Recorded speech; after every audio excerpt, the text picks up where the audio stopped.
Rangers Nation. With me, your host, Owen James, a channel that brings you your team every single day, guys. Look, we're going to talk a little bit this afternoon about managers, possible managerial candidates for the Rangers job. A number of names have been linked, odds have changed, and look, it's you know what? One of the biggest things though we've got to take from this is it is an absolute key appointment to make.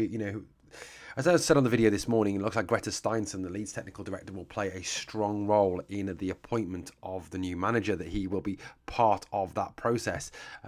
Steinson, obviously, who has an excellent track record in the game. Now, look, I think at the end of the day, this appointment this time, I mean, and how many times have we said that, is absolutely critical to get it right. We cannot afford any more situations where we are looking again, like we have done this season, at a manager failing and saying he needs to go mid-season and be miles behind that lot again. That cannot be allowed to happen. So, look, wherever we go with this next manager, whoever it may be, whether it be Barry or whether it be one of those external candidates, it needs to be the right person for the job. And I'm glad the club have gone about it in the way they have, that they've looked at it in terms of, let's get an interim in, let's give them time, and then let's look at this process properly. It gives them a real genuine process to actually review candidates, to talk to candidates, and to sort of look at viability of candidates. And there is a whole series of candidates that have been named as possible future managers of Rangers. Now, one or two interesting names clicking in there, one or two what I would say are unrealistic names, despite even the shortness of odds in some cases. I was looking through this morning the possible candidates, and there's some very interesting managers linked with the job. There's some very interesting possibilities there, but for me, you need to bring in someone who has got that experience to be able to carry this off, to be able to carry this club forward, because not only have you got to make sure this club is competitive domestically and plays the football in the right way to the standard that is sort of expected for Rangers, but also that has the ability to compete in Europe, has the technical ability to organise a team and get a team ready for a European competition. That is absolutely vital. Candidates, Liam Rosenior is someone that's been mentioned, former Hull City manager, presently the head coach of Strasbourg. He's 20-1. I just don't see him as a realistic option. He wasn't great at Hull.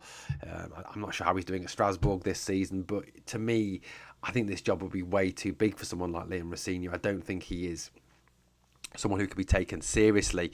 Issam Charai, who is currently the assistant manager to Barry Ferguson, the Moroccan, he's 20-1 as well. But realistically, I think if they were going to give him a chance to prove himself, a chance to become the manager, I think that would have happened.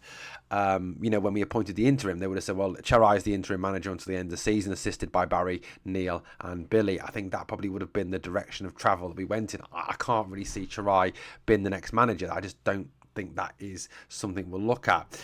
Marco Rose is another guy who's been linked. He's 20-1 as well. He's currently the head coach of RB Leipzig. Apparently he was rumoured to be interested in the 49ers. He was also rumoured to be interested as well because of the involvement of the Americans and the extra money that would be put into the club. Likes the direction the club's going in. Obviously worked in the Red Bull organisation, so he's used to the trading model, is used to the way that Rangers are aiming to work as a club, with obviously spending the majority of money coming from player generation, obviously player sale generation. So, Rose does have that to his bow. But again, is it that he's going to want to walk away from a Bundesliga job? Again, I don't know whether he's got the experience, the ability to carry this off. Kjetil Knutsen, another one linked, 20-1. This is a guy who gets linked with numerous jobs, doesn't he? He's constantly been linked for his outstanding work with Bodo Glimt. He's another outside bet, but again, I just can't see him realistically being the next manager. I think he's got quite a cushy number out there in Norway. Again, I just don't see him. I think he would do a very good job, don't get me wrong.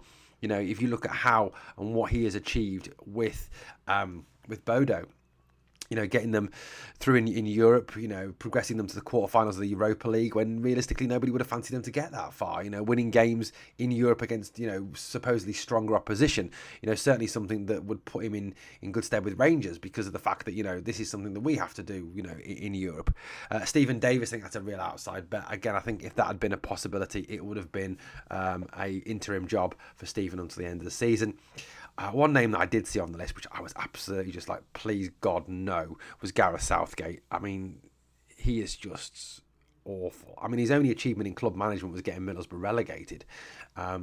He's just genuinely shocking. He is really bad as a manager. He plays most boring, negative football. This is just... I mean, seriously, if Gareth Southgate became Rangers manager, I think I'd stop watching. I really would. I still support the club, but just wouldn't watch the games because they'd be so boring they'd put you to sleep. Derek McInnes, I think he's just a standard link, 20-1. I don't think see him as a realistic option at the moment. I think there's far more stronger candidates than Derek. I mean, don't get me wrong. I actually think Derek McInnes could do a decent job at Rangers. You know, he organises his teams well. He gets his teams playing to a plan. You know, he's got experience in the Scottish Premier League. I think, you know, he's got European experience now. He did a good job when he was at Aberdeen. So, you know, he's certainly a manager that has that understanding. But again, I just can't see him being the option at this moment in time. Rina Gattuso, 18-1, currently the manager of Hajduk Split in Croatia, was the manager of Marseille. I mean, that would be a blockbuster, wouldn't it, bringing back Gattuso? I mean, a real, you know, quality footballer, a guy who, I mean, I've got to say, I mean, I always remember the story about Rina Gattuso from... that was told, I can't remember who told it, but it was about Paul Gascoigne and Walter Smith, and it was just before the Old Firm game, and Gennaro Gattuso was going around kicking the crap out of people in training, absolutely going through people, tackling people, just absolutely smashing into them, and Walter is on the sidelines absolutely doing his nut. And, you know, Walter stood there and he says, God, what are we going to do? We've got to tell him to calm down. But he doesn't speak very good English. We need someone who can speak Italian. And Ali McCoy says to him, well, Gazza speaks Italian, doesn't he? So he calls Gazza over and says to Gazza, go and tell Rina just to calm it down. So Gazza goes over in his broken Italian, tells Gattuso to calm it down. Well, allegedly to calm it down. And when he was asked, when Gattuso was asked by an Italian translator what had Gazza said to him, Gazza said, well, he said, when Rina, the boss is watching, he's not convinced, he doesn't think you're putting enough effort in, you need to get stuck in a bit more in training. So that was just a classic Gazza moment. Rafael Benitez, another one that has been linked, 16-1 at the moment. Again, he's out of work at the moment. I can't see that being realistic at this point in time. Jose Mourinho is a 10-1 shot. Look, I mean, I think those odds have slackened because he came out and he said that he wouldn't be against becoming Rangers manager, but I just don't think it's realistic. I can't see him coming to Scotland. We don't have the budget that he likes. We can't pay the wages that he would want. And obviously there's other question marks around Jose as well. You know, the brand of football that he plays, the type of football that he plays. You know, would Rangers fans obviously stand for that? That's a key question for me. I don't know. Stephen Gerrard's 9-2. Barry Ferguson is at 5-2 at this moment in time. 5-2. Russell Martin is 7-4 favourite. Now, look, I get the whole Russell Martin thing. You know, he is favourite. He got Southampton promoted from the Championship to the Premier League when I think a lot of people were kind of thinking that Southampton couldn't do it. He's got a reputation within the game, rightly or wrongly, as been one of the best, most up-and-coming coaches in the business. He plays his football one way. He is a possession-based football manager. He likes the game played in the right way. He likes to pass the ball, control the game, control the tempo of the game. They're very much a possession-based side. And I think where he struggled this year in the Premier League was that he didn't have the players to be able to play to the level needed to compete with the teams in the Premier League. You know, the gap in England between the Championship and the Premier League is absolutely massive. But, he's widely regarded as being one of the most promising young coaches. Barry Ferguson, of course, is the man in possession. He is the interim manager. Yes, only until the end of the season. He only has a limited contract. Of course he does. But, he is certainly at the moment not doing himself any disservice in what he's achieving. He's got the team up for this. He's got the team fighting for this. He's got a team playing hard. He's got a team playing with a passion that certainly wasn't there before. The only warning that I'd kind of put on the whole Barry thing is the fact that he is an interim. He is a temporary manager. And, there is, I think, that initial boost always. If Clement was so disliked and hated, as it seems he was, by the players, this ability to come in and kind of, just let them free a little bit and give them that bit more freedom to go and play and go and create, well, obviously, that will go when you become the permanent manager, and you won't have that. Now, I think a lot of Barry's success is down to the work that Neil McCann is doing. I think he is the tactical genius behind the throne. I think Barry is very much the motivator, the cheerleader, and it's Neil McCann who does a lot of the coaching and a lot of the organisational side of it. So I think, if it was Barry to be appointed, then it has to be that Barry has to have Neil, he has to have Billy, and he has to have McGregor still in position. Now, whether they'd want to continue, obviously, is part of that debate.